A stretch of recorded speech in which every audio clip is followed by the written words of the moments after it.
बहुत शुक्रिया सर। कोशिश करूंगा कि सर मैं ऐसी कोई बात ना दोहराऊं जो हमारे ऑनरेबल प्राइम मिनिस्टर साहब ने की। सर ये परसों एक दिलखराश अंदोनाक वाक़े की जैसे ही खबर मिली, आप यकीन जानिए कि अल्लाह जानता है उससे एक रोज़ पहले असर की नमाज पे हम साथ थे। अक्सर वो हमारे इमाम रहते थे, हम उनके मुक्तदी। तो बड़ी बड़ी तकलीफ़ देने वाली और ख़बरें ज़िंदगी में सुनते आए हैं, अल्लाह सबको बचाए, लेकिन वाकई एक मिनट के लिए अंधेरा सा छा गया और समझ में नहीं आता था कि एक ऐसे शख्स की महरूमी को किस तरह से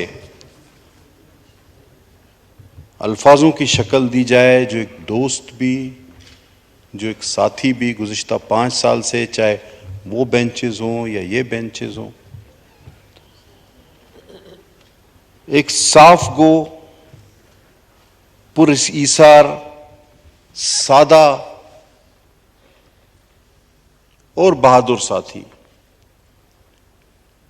बहुत कम लोग ऐसे आपको मिलते हैं जिनकी सिफात बयान करते हुए शायद आपके अल्फाज आपका साथ छोड़ते जाते हैं। तकाजा तो ये है कि सबसे पहले हम उनके लवाहिकीन अहल खाना से ताज़ियत का इज़हार करें और फिर उस जय्यद आलिम से महरूम होने पर उनकी जमात को भी हम अपनी हमदर्दी का एहसास दिलाएं कि जी मुफ्ती साहब सिर्फ आपका असासा, आपका कीमती सरमाया नहीं, बल्कि हम सब के कीमती सरमाया थे। मुफ्ती साहब से कैबिनेट हो या निजी तौर पर, अगर हम कैबिनेट से बाहर असेंबली में 4 साल तो वहाँ गुजर गए, बड़ा करीबी ताल्लुक़ रहा। मैं समझता हूँ सर कि जो हज का जिक्र प्राइम मिनिस्टर साहब ने किया, तो मेरे कुछ जानने वाले रिश्तेदार जब ये खबर आई तो मेरे साथ तशरीफ़ फरमा थे। तो जैसे ये खबर मैंने उनको सुनाई तो उनका मुफ्ती साहब से वो ताल्लुक़ नहीं था बखुदा जो हमारा था या मेरा है या सेवान का या पार्लियामेंट या कैबिनेट का। तो वहाँ बैठे मेरे एक जानने वाले शख्स ने उस तरह का इज़हार किया कि जिस तरह के उनका कोई सगा भाई या दोस्त। उसने कहा यार इन्होंने तो हमारी खुद खिदमत की पिछले साल हज पे।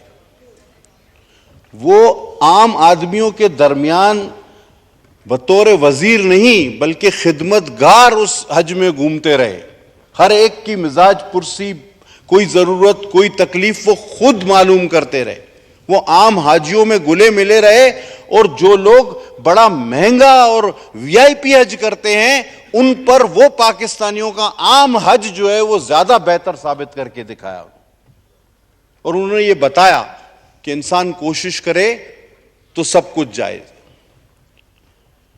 बात की प्राइम मिनिस्टर साहब ने, मैं नहीं कहना चाहता था, लेकिन चूंकि हमारे लीडर ऑफ हाउस हैं, उन्होंने उस बात की अभी जिक्र किया कि मुफ्ती साहब बड़े सादा इंसान थे और साफ गो भी थे।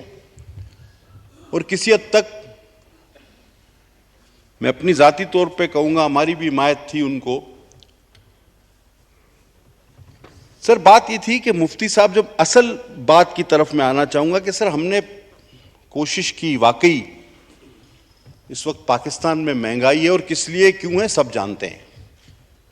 हम फायर फाइटिंग कर रहे हैं और करते रहेंगे, उसका जिक्र ऑनरेबल प्राइम मिनिस्टर ने भी किया। लेकिन सर मैं कभी भी इस हक में नहीं रहता, ठीक है मैं अपने आप को सिंगल आउट कर रहा हूं, कि अगर आप उसकी 2011 की लैंड क्रूजर लेके आप उसको 13 सीसी जो गाड़ी दे रहे हैं, वो जो चिपक गई उसके साथ, वो गाड़ी तो, ये जो पाकिस्तान मेड गाड़ियां हैं इनका तो बलून भी नहीं खुलता और इसको तो साइकिल टक्कर मारे तो ये उलट जाती है। तो ये जो आपने 2011 की लैंड क्रूजर लेके सबसे ऑस्टेरिटी ये खड़ी कर दी है, तो ये खड़े खड़े खराब होती रहे और ये वजीर इस तरह मरते रहे। एक अगर उसके पीछे स्क्वाड होता तो इसको इज्जत से अस्पताल तो ले जाता। उसको थ्रेट भी थे, सबको हैं, हम वो नहीं जो तालिबान को पनाह दे रहे हैं, हमें तो थ्रेट होंगे। हम हॉस्टिलिटी करना चाहते हैं, हम इस कौम के गम में बराबर के शरीक हैं, लेकिन जब आप हम सब किसी को कहते हैं कि हमारी तनख्वाह 1,68,000 रुपए, तो वो आपके मुस्कुरा के मानी खैज मुस्कुराहट से नहीं देखता कि यार इसको देखो, इनको देखो, ये कह रहे हैं हमारी तनख्वाह 1,68,000 है। इस हाउस में मौजूद मेंबरान और वजीरों के अलावा बहुत सारे ऐसे लोग हैं स्पीकर साहब जिनकी तनख्वाह हमसे ज्यादा है। तो मुफ्ती क्यों ना कहता कि जी गुजारा नहीं होता, और आप 1,68,000, क्लर्क का गुजारा नहीं होता, ग्रेड 2 ऑफिसर का गुजारा नहीं होता, आप कहते हैं मिनिस्टर को 1,68,000 में गुजारा करो, गाड़ी भी दे दो, स्क्वाड भी दे दो, जी हॉस्टिलिटी। अब मुफ्ती साहब की तरह के पास मेरी तरह कोई लैंड क्रूजर 2020 की या मर्सिडीज तो नहीं खड़ी थी कि आपकी 2011 की वो लैंड क्रूजर वापस करके दूसरे दिन 2022 की लैंड क्रूजर में या 500 ACL मर्सिडीज में आ जाते कि जनाब आपने गाड़ी ले ली, मैं ये ऑस्टेरिटी कर रहा हूं ना, 2011 की लैंड क्रूजर वापस, मैं मर्सिडीज या लैंड क्रूजर में या रेंज रोवर में आ गया। तो उन्होंने ठीक कहा, और ये सोचने का मकाम है हमारे लिए कि हम जिस चीज को ऑस्टेरिटी कह रहे हैं वो कहीं हॉस्टेलिटी से हटकर कुछ और तो नहीं बन रही। अभी हम जब एयरपोर्ट पे आ रहे थे, बीबी शाजिया मरी मेरे साथ, आबिद भैयो मेरे साथ, हम 12 बजे की फ्लाइट हमारी कैंसिल, 1 बजे की फ्लाइट से हम आ रहे थे, तो अचानक हम तीनों परेशान हो गए कि 25-30 आदमी आए, कोई इधर दौड़ रहा है, कोई उधर दौड़ रहा है। हमने कहा खुदा खैर करे क्या हो गया है। फिर पता चला जी हटो हटो कोई आ रहा है। तो हमने कहा कि अल्लाह खैर करे। तो मैंने जब देखा तो वो आरिफ अलवी भी नहीं था और मियां साहब तो यहां पे थे, मेरा सदर और वजीर आजम तो वो नहीं था। ये इतनी हड़बोंग किस लिए थी कि कुछ भी है जैसे तैसे, अल्लाह ने वफाकी वजीर बनाया है, अवाम ने मुंतखब किया, धक्के पड़ रहे हैं, हटो ये वो। और उसके बाद जी कोई शख्स आए, तो मैं, बीबी शाजिया बैठी है और आबिद, हम कह रहे थे यार ये कौन है, हमारे मुल्क का सदर वजीर आजम तो नहीं है। तो मैंने समझा शायद श्रीलंका का है, इसने बोला नहीं इंडिया का है, पता नहीं कहां का है ये, लगता तो प्रोटोकॉल का सदर वजीर आजम से नहीं कम नहीं था। वो फिर हमें धक्के धुके उसको बिठाया गया। फिर हमने पूछा कि भाई ये साहब कौन है, डरते डरते हमने, उन्होंने कहा ये डीजी साहब है, ये डीजी साहब है, खुदा की कसम। तो डीजी ASF। मैंने बोला ये डीजी है, बोला मैंने कहा हमें धक्के क्यों मार रहे हो, बोला ये डीजी है भाई। अच्छा फिर ये एयरपोर्ट पे अभी भी 10 मिनट पहले, आधा घंटा पे, अब जब हम एयरपोर्ट पे उतरे, हटो हटो हटो, भाई क्या हो गया। वो दौड़ते हुए सर 4, जैसे आपकी गाड़ी के ऊपर संदूक लगा हुआ है ना, AC 2 गाड़ियां और एंटीना लगे हुए, 5-6 गाड़ियां उसके अलावा आगे 3-4 आगे, हटो हटो। वो उसमें गाड़ी बिठा, ये पूटा टू। मैंने कहा यार खुदा बचाए, अभी क्या करे आदमी। वो मैं, शाजिया और आबिद, हम लोग परेशान हुए, एयरपोर्ट पे खड़े हुए डरे हुए कि यार ये चला जाए, अल्लाह करे कोई हम लोग को गोली वोली ना मार दे।